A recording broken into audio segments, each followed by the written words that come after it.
السلام علیکم۔ لوگوں کو معاف کرنا سیکھیں، کیا پتہ کسی کو معاف کرنا، کسی سے معافی مانگ لینا آپ کو آخرت میں بہت بڑی پکڑ سے بچا لے۔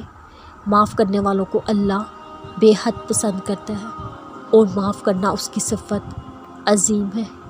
میں نے سیکھا ہے رب کے آگے جھکنے سے، اپنی غلطیاں تسلیم کرنے سے، اللہ کے آگے ہار جانے سے، خود کو رب کے سپرد کرنے سے وہ رب آپ کا بن جاتا ہے۔ پھر ساری الجھنیں سلجھ جاتی ہیں، محبتیں جھولیوں میں بھرتی جاتی ہیں۔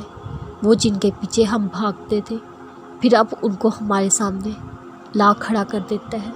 اکثر یہ خیال آتا ہے پتہ نہیں میرا رب میرے بارے میں کیا سوچتا ہوگا، فرشتے میرے بارے میں کیا جا کر کہتے ہوں گے، پتہ نہیں میرا نام آسمان پر کن الفاظ میں لیا جاتا ہوگا۔ جب یہ خیال آتا ہے دل اداسیوں میں گھٹ جاتا ہے، پھر اپنے اعمال پر نظر جاتی ہے، دل خون کے آنسو روتا ہے۔ بس جب میں اپنے رب سے ملوں تو فرشتے کہیں تیرا محبوب بندہ آ رہا ہے، جس کی تعریف آسمان پر ہوتی تھی، جو تیری خاطر دنیا میں جی رہا تھا، جو ملنے کے لیے بے قرار تھا، آج وہ چلا آ رہا ہے، تیری رحمت کے سائے میں آ رہا ہے۔